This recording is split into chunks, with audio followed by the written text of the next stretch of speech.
Meu Deus do céu. Irmãos, veja se isso aqui é um problema de visão ou não. Isso aqui é uma prova clara que a grande maioria dos cristãos ou dos crentes estão com problema sério de visão. Meus queridos, isso aqui não tem nem... eu fico até sem palavras. O capítulo 8 de Hebreus, que trata do Cristo, o mediador de uma nova aliança, meus queridos, isso aqui está claro. Essa palavra de Apolo, ela está muito clara que a nova aliança não é o tempo que eu vivo, não é o tempo que você vive. A nova aliança, Deus trouxe juízo para inaugurar a nova aliança? Trouxe. Você vive na nova aliança? Você vive? E cadê o juízo que Deus trouxe para que você vivesse na nova aliança? Não, queridos. Para Deus trazer a nova aliança, que era a aliança da graça, a aliança de um evangelho da incircuncisão, Deus não trouxe juízo. O juízo só veio para Deus inaugurar o seu reino, o seu governo aqui na terra, a teocracia. Meus queridos, mas para Deus inaugurar o tempo da graça, não houve juízo. Só houve a morte de Jesus. A morte de Jesus começou o quê? Começou o pacto da nova aliança. E por que eu digo isso? Porque, segundo a Bíblia, no capítulo 9 de Hebreus, olha só o que está escrito no versículo 22. Quase todas as coisas segundo a lei, tá entendendo? Segundo a lei, se purificam com sangue, porque sem derramamento de sangue não havia o quê? Remissão. E o que é remissão? Segundo a Bíblia, no original aqui, ó, adquirir de novo, conseguir resgatar de volta. Isso que era remissão. Na nova aliança, depois da cruz, quem foi o homem escolhido para ser o ministro da nova aliança? O apóstolo. Tem uma moscazinha aqui me enchendo a paciência, queridos. Eu não sei, acabei de tomar um banho, não sei se é porque tá muito quente aqui no sul, não sei, né? Dizem que suor não é atrai mosca. Acabei de sair do banho, misericórdia. Misericórdia. Diz que a gente tem um cheiro forte, né? O nosso suor, mas eu saí do banho e confesso que eu estou suando. Então, meu querido, preste bem atenção. Deus, ele precisava trazer o juízo sobre a terra, não precisava? Precisava. Os capítulos escatológicos da Bíblia falam isso. Mateus 24, Marcos 13, Lucas 21. Esses são os capítulos escatológicos nos livros históricos. Mateus, Marcos, Lucas e João. Livros históricos. Não é Novo Testamento, não. Então, quase todas as coisas segundo a lei se purificavam com sangue. Porque sem derramamento de sangue não havia remissão. Era necessário, então, o quê? Portanto, que a figura das coisas que estão no céu se purificassem com tais sacrifícios, os terrenos. Mas, olha isso aqui. Mas, olha esse advérbio. As próprias coisas celestiais com sacrifícios superiores a estes. Pois Cristo não entrou em santuário feito por mãos, que era a figura do verdadeiro. Era a figura do verdadeiro. Olha, porém, no mesmo céu, para comparecer agora, o tempo verbal era o tempo presente, agora, mas do passado. Por nós, quem? Os judeus. E olha só, perante a face de Deus. Agora eu vou ler alguns versículos do capítulo 8 de Hebreus. Preste atenção nisso aqui. Preste muita atenção. Capítulo 8, a partir do versículo 7. Se aquela primeira aliança tivesse sido sem defeito, qual era a primeira aliança? O pacto da lei. Se ela fosse sem defeito, nunca se teria buscado lugar para outra, no caso, a segunda. Mas Deus, repreendendo-os, diz: virão dias, diz o Senhor, em que com a casa de Israel e com a casa de Judá estabelecerei uma nova aliança. Preste atenção. Por que casa de Israel e casa de Judá? Hein? Jesus Cristo era o leão da tribo de Efraim? Não. Era o leão da tribo de Manassés? Não. Jesus Cristo era o leão da tribo de... Fala aí mais uma. Mais uma tribo. Não são 12? Fala aí mais uma. Ah, você acertou. Leão da tribo de Judá. A casa de Israel era quem? Toda a nação de Israel. E por que fala aqui? Com a casa de Judá. Por quê? Porque com a casa de Judá, ele estava falando daqueles que eram seus descendentes. Por quê? Por quê? A Bíblia tem dois tipos, não é? De judeus, os filhos de Israel. Os judeus realmente, que são os remanescentes, e os judeus, aqueles que ainda esperam um Messias, ainda estão lá esperando o Messias, que nasça numa família rica e venha reivindicar o poder otorgado por ele. Muita gente gosta de especulação. Muita gente fala assim: Israel é uma terra de rei. Mas por que existe primeiro-ministro e não existe rei em Israel? Muita gente fala, gosta de especular, né? Muita gente gosta de escatologia bíblica e fala isso. Eu não. Eu acredito no reino de Deus estabelecido. Agora, tá. E quando essa nova aliança acontecesse, o que aconteceria então? Ela não será a segunda aliança que fiz com seus pais no dia em que os tomei pela mão para os tirar da terra do Egito. Está falando então daquela época. Dos irmãos judeus. Nem sei se eu posso falar irmãos, não sei. Que saíram do Egito. Não é? Porque não permaneceram naquela minha aliança e eu para estes não atentei, diz o Senhor. Esta aliança que farei depois daqueles dias, farei com a casa de Israel, diz o Senhor. Eu vou colocar as minhas leis no seu entendimento e em seu coração as escreverei. Eu serei o seu Deus e eles serão o meu povo. Presta atenção, queridos. Presta atenção.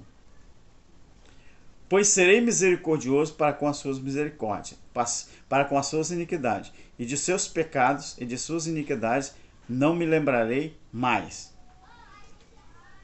Como Apolo estava falando de pecado, quem praticava pecado era o povo de Israel, porque pecado era a transgressão da lei, então essa nova aliança que Deus traria, porque Apolo já está aqui depois do apóstolo Paulo, então ele diz, nova aliança, ele tornou antiquada a primeira. Ora, aquilo que se torna antiquado e envelhecido, perto está a desaparecer. E quando que a velha aliança desapareceu? Quando o templo caiu. Quando o templo caiu. Porque o templo era o símbolo máximo. Não é? Uma coisa que você precisa entender é que o tempo da graça, ele durou desde a chamada de Paulo, Atos capítulo 9, até o ano 70, quando houve a queda do templo em Jerusalém. Porque a partir do versículo 1 do capítulo 9, começa uma coisa interessante que você precisa entender. Não é como os líderes religiosos têm ensinado, não. Olha o que diz, por exemplo, aqui, a partir do versículo 6 do capítulo 9 de Hebreus. Ora, estando essas coisas assim preparadas,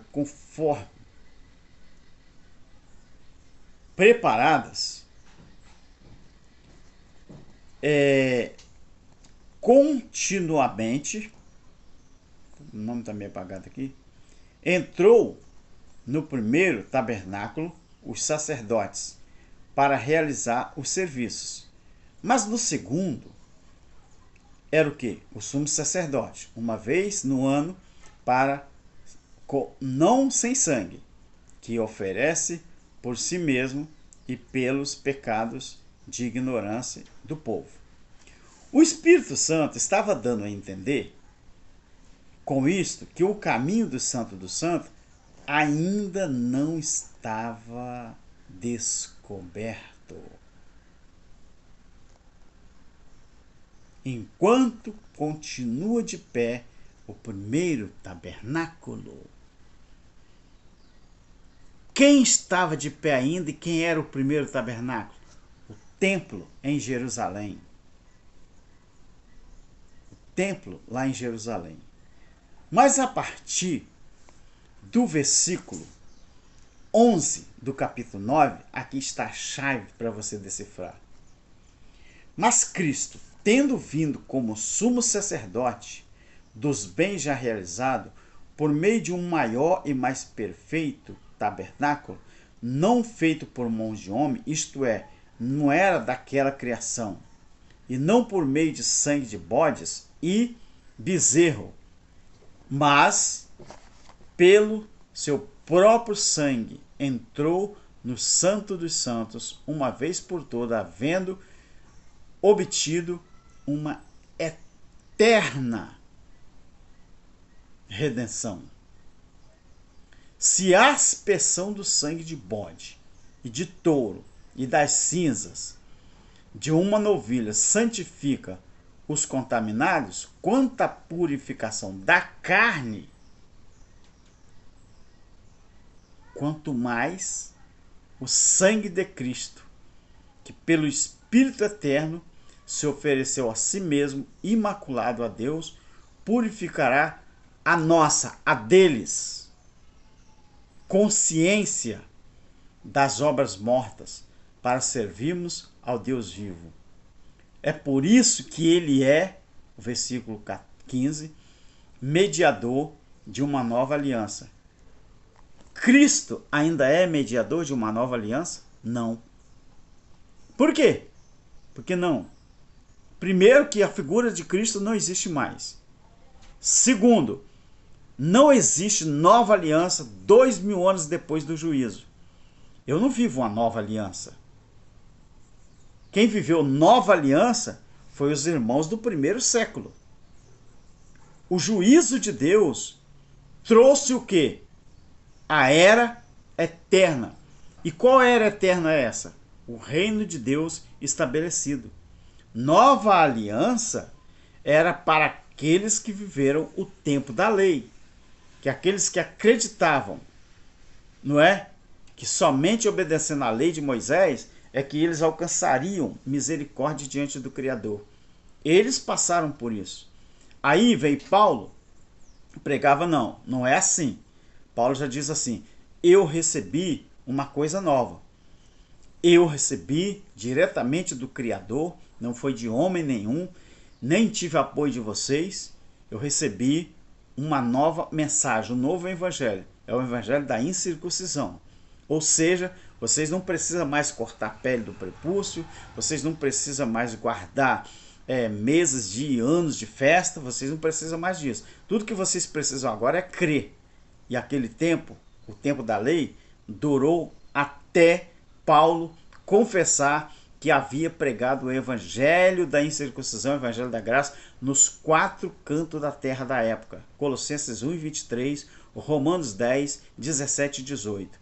E também você pode olhar 2 Timóteo capítulo 4, a partir do versículo 5.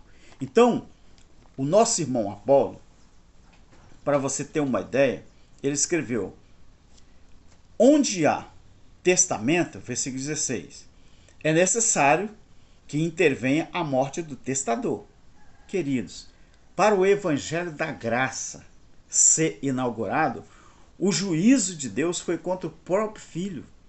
A morte do filho foi um juízo. A morte do filho foi o selo, foi a chave. Agora, para que houvesse o evangelho eterno, o reino de Deus estabelecido, Deus teria que trazer o juízo sobre toda a nação de Israel que vivia debaixo da lei de Moisés. E isso aconteceu. Foi no ano 70. Aí olha só, onde há testamento, é necessário que intervenha a morte do testador, porque um testamento só é confirmado onde houver morte. Ou terá ele algum valor enquanto o testador vive. Quem era o testador? Não era Cristo?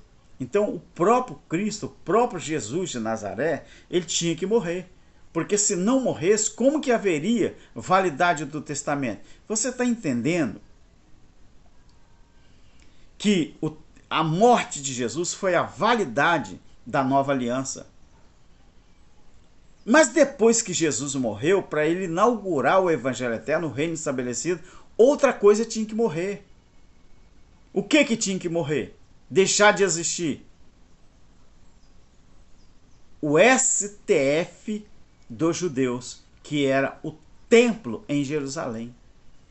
A partir do momento da destruição das leis, os sacrifícios e o seu símbolo maior, aí o evangelho eterno é inaugurado, porque o evangelho eterno é o reino de Deus estabelecido. Então está aqui, ó, porque o templo em Jerusalém era uma espécie de testador. Mas ele também tinha que cair, ele tinha que desaparecer. Assim como Cristo morreu e ressuscitou para provar que a nova aliança tinha sido inaugurada após a morte de Jesus, tanto é que o próprio Deus vem ao encontro de Paulo, no capítulo 9 de Atos, buscar ele. Para quê? Para espalhar, para pregar em todo o mundo de então, na época, o evangelho de quê? Da incircuncisão, o evangelho da graça. Por isso que na Bíblia existe o evangelho eterno, Apocalipse 14:6, que é o reino de Deus estabelecido.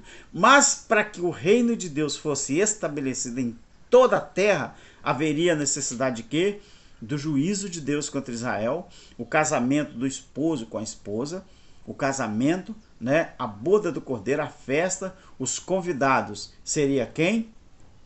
Seria lá no capítulo 19 de Apocalipse. E quem seriam as testemunhas? As 7 igrejas da Ásia, a dama de honra. Não é? Uma figura de Mateus capítulo 25, não é? As 10 virgens. Ô queridos, você só não entende se você não quiser. Mas para quem não entende, é um problema de cegueira espiritual mesmo, tá? Então, terminando aqui, não é? O verso 24. Pois Cristo não entrou em santuário feito por mãos, que era a figura do verdadeiro, porém, no mesmo céu, para comparecer agora, era no tempo presente, por nós perante a face de Deus. Nem tampouco entrou para se oferecer a si mesmo, mas muitas vezes como o sumo sacerdote, não é? Entra de ano em ano, entrava, né? De ano em ano no Santo dos Santos com sangue alheio. De outra forma, era necessário ele padecer muitas vezes desde a fundação do mundo. Mas agora, o tempo presente era do primeiro século. Na consumação dos séculos, uma vez por todas, se manifestou para aniquilar o pecado pelo sacrifício de si mesmo. Você entendeu o que era a nova aliança? Primeira, segunda aliança e evangelho eterno. Pronto, acabou. Deu para entender? Deus te abençoe e tamo junto. Tchau.